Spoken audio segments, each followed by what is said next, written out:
Golden Iris Productions presents Missionary Family Adventures, Beneath the Volcano, Part 5, from the book by Mark F. Dennis. Introduction. This is the story of an American missionary family and their remarkable journey to Japan. It is a story of faith, family, adventure, and growing up between two cultures. It is the story of how an ordinary family from America found themselves living beneath one of the most active volcanoes in the world. The events you are about to hear are not fiction. They are real memories from a childhood spent in the mountains of Japan. They are stories of ocean voyages, mountain trails, train rides, cultural discoveries, and the experiences that shaped an entire family.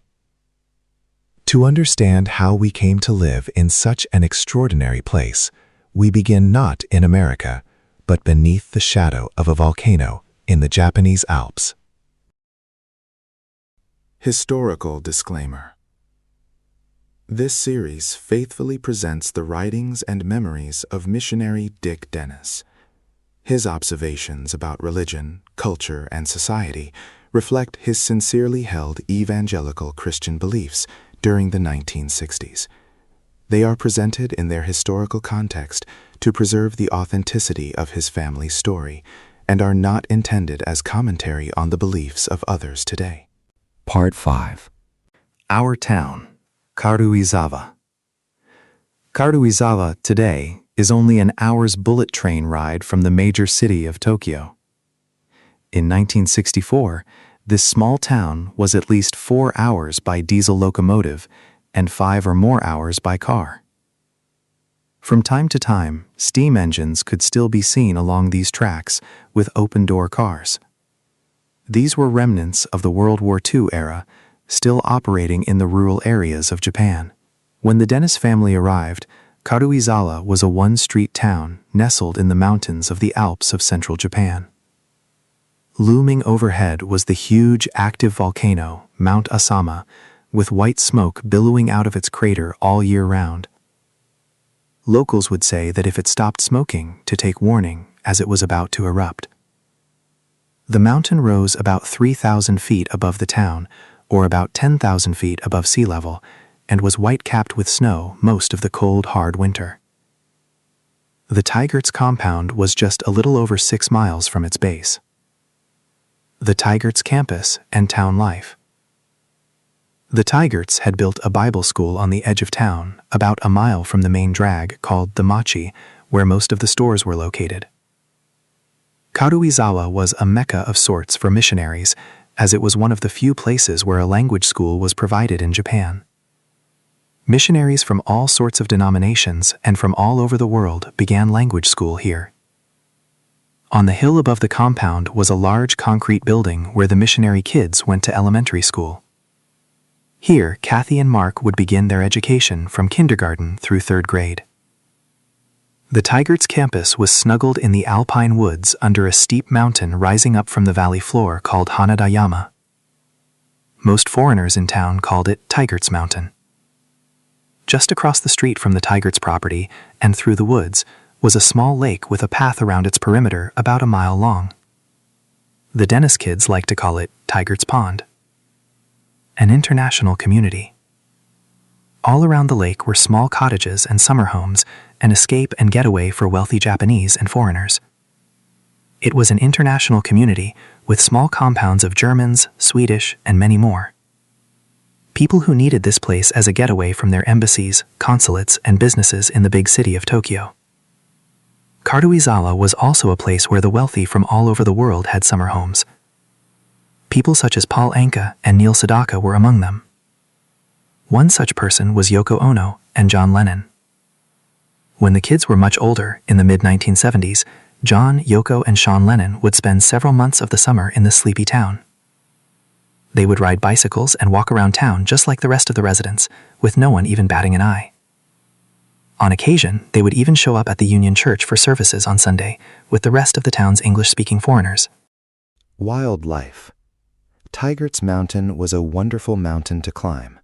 It would take about an hour or so to hike, straight up through dense trees and all sorts of wildlife. The most feared beast of these woods was the mamushi, a deadly pit viper said to be everywhere. Locals would tell the kids the snake could jump 6 feet into the air and that death would come instantly. Asian bears were also seen from time to time with white crescent markings on their chest. Several were shot near the Tygert's property in the early years, including one near the Fieldhouse's cottage at the base of the mountain. Other wildlife included rabbits, deer, tanuki, foxes, and wild boar. Up near the volcano, Yamashika mountain sheep could sometimes be seen on the cliffs. In summer, cicadas, cuckoo birds, and snow monkeys filled the woods and even appeared around town. The machi. This was their town, a sleepy alpine village in the winter and a bustling resort town in the summer. In 1964, Karuizawa was still remote, with travel taking hours by train or car. Winters were severe, with cold Siberian winds blowing across Japan and bringing heavy snow. Nearby ski areas could see snow 20 feet deep during the winter months. Spring was often rainy and damp, sometimes lasting for weeks at a time. Despite the harsh seasons, Karuizawa became home for the Dennis family for about 20 years. It remains a place remembered as home by the Dennis children today. Under Tygert's Mountain, their home. The Dennis family was happy living under Tygert's Mountain. The first winter was cold, and a single kerosene stove heated the small house. It was here, nestled up warmly on the couch, that Dick would read about little Christian in John Bunyan's Little Pilgrim's Progress. On the compound, they would also go to the Ofudo, the community bath, to stay warm in the winter. Boys were separated from girls in the bathhouse. Other than the memory of Kodo, the sick neighborhood dog crying under the house, memories were good, though especially hard for Nathan. The children's first Japanese words were Ohayo gozaimasu, konnichiwa, and banzai, which they understood as so big, often shouted with joy. Part 6. Tamarack trees. The woods all around Tygert's Mountain were full of tamarack trees. These are conifers that are not truly evergreens, as they shed their soft golden needles in the fall. They blanketed the ground and spread a wonderful scent throughout the forest. In the center of the Tygert's campus was a large garden where missionaries grew cold-weather crops such as onions and daikon. Even during the cold months, they were protected with clear plastic tarps to keep out frost and snow. Quite often, the scent of fresh manure could be smelled as they fertilized the garden. Quonset huts were used as storage for building materials and supplies. These were one of little Mark's favorite and dangerous places to play. Here he would pretend planks of wood were airplanes or fighter jets, imagining his future. The nail incident. One day, while playing in one of these storage huts, Mark stepped on a 3 or 4 inch board with a nail in it. He was wearing only Zori, his flip-flops. The nail went almost all the way through his foot. No matter how hard he tried, he couldn't pull it out, and nobody was around. Mark had to walk down the 100 log steps down the hillside to his home, with the board still attached.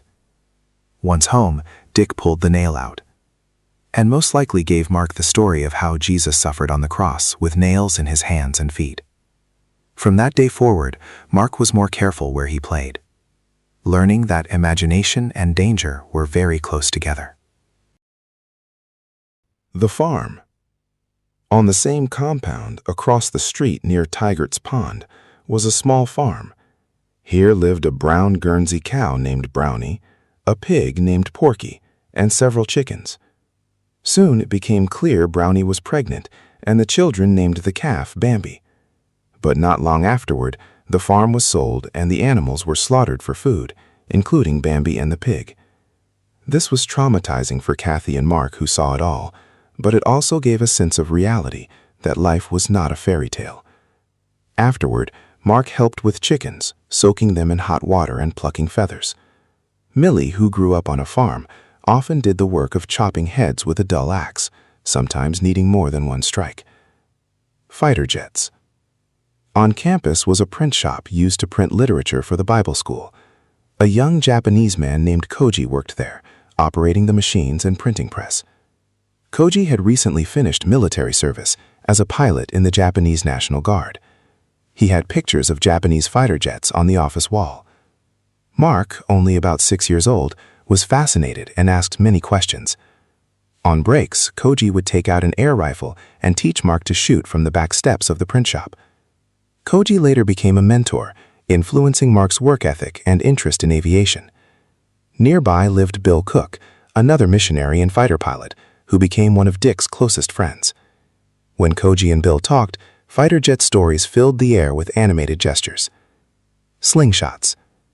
Other missionary kids were growing up in the town as well. Roger and Murray were twin brothers known as the Tom Sawyer and Huckleberry Finn of the area.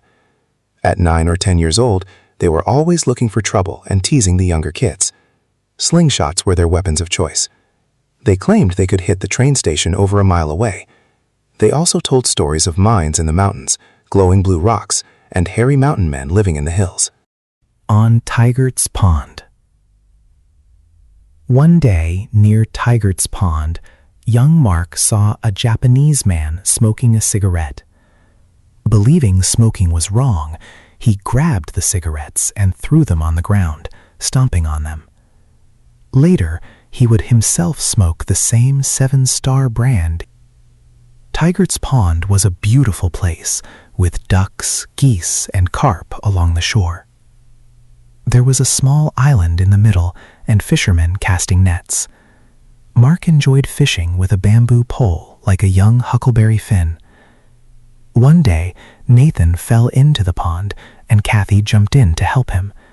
Together they pulled him out, making it more a baptism of fear than anything else. Trout stream. In the center of Tygert's Pond was a small waterfall dropping 4 or 5 feet between ponds. Missionaries often held baptismal services in the cold mountain water. The stream feeding the pond led upstream through swampy, muddy areas filled with grass, skunk cabbage, and cattails. Many of young Mark's boots and shoes were lost there in what the children called quicksand. At the head of the stream was a cold spring filled with trout. Though fishing was not allowed, boys sometimes returned with trout they claimed were caught somewhere else. Near the Mikasa intersection lived the Forrester family. Their yard had BB guns, a tire swing, and an ice rink made each winter for skating. Mark's bicycle. Dick bought Mark and Kathy their first bicycles so they could get around the area. Mark was not happy with his bike because it looked too much like Kathy's and had a chain guard. The bigger boys' bikes did not have chain guards, and Mark wanted his to look like theirs. So Mark took tin snips and began cutting away the metal guard. He cut away as much as he could until most of the chain was exposed, but he could not remove the part around the sprocket. Sharp metal was everywhere, and soon he cut his knee badly and needed stitches. Later in life, he would work on complex machinery like Boeing 747 jets. Just hope he didn't fix the big jets like he fixed his bike. Japanese maples. All around Tygert's Pond were beautiful Japanese maples, soaking in the moisture of the water. Some bent far out over the pond. In autumn, they became one of the most beautiful sights in the area. At the far end of the pond was an earthen dam with a spillway leading into a concrete culvert. Water flowed out into a shallow stream, just inches deep. It passed under a wooden bridge, wide enough for a car. The bridge stood about 10 feet above the stream. The wooden bridge. The wooden bridge had wooden sides, just high enough to keep a car from going over the edge. Near the bridge in the woods was an old, rotten well that the kids knew to stay away from. About half a mile down the road was a small country store called 6 Corners. 6 dirt roads crossed the main road there. The kids rode their bikes there to buy ice cream for 10 yen. They often did this once a day in the summer. The knife incident. One day on the road between the wooden bridge and 6 Corners, Dick was riding his Honda 50cc Cub with Mark on the back. A Japanese man on a bicycle stopped them and began shouting in Japanese. Suddenly, he pulled out a large knife and held it to Dick's throat. The man seemed to be holding rage from the war, which had ended only 15 years earlier. Mark became frightened and cried. Seeing him cry seemed to bring the man back to his senses. He let Dick go, got back on his bicycle, and rode away. It was a frightening day, and Dick was thankful to be alive. The man who disappeared. Another day, a Japanese man befriended the kids and wanted to learn English. He bought them ice cream at 6 Corners, and they rode bikes together laughing and teaching him English. On the way back, they crossed the wooden bridge near the pond. The man stood on the edge and jokingly pretended to jump. Then he actually jumped head first into the shallow stream. But there was no splash. The kids looked over the edge and the man was gone. They searched under the bridge and along the banks, but he had disappeared.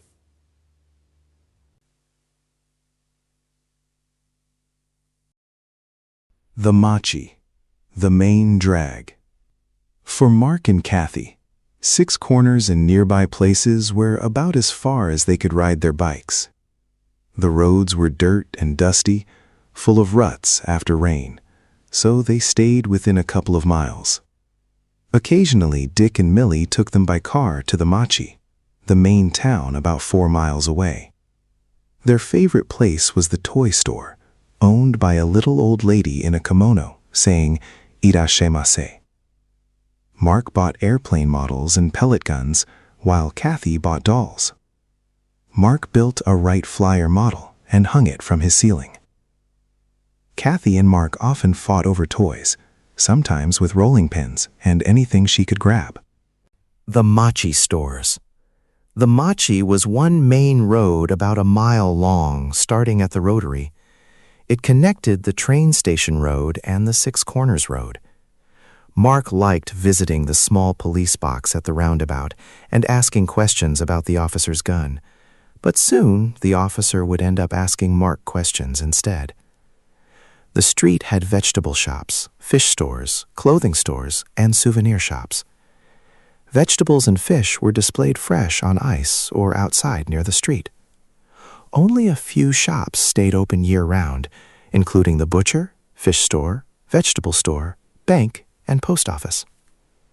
Ceramics and shops. There were also shops selling ceramic items the kids could paint.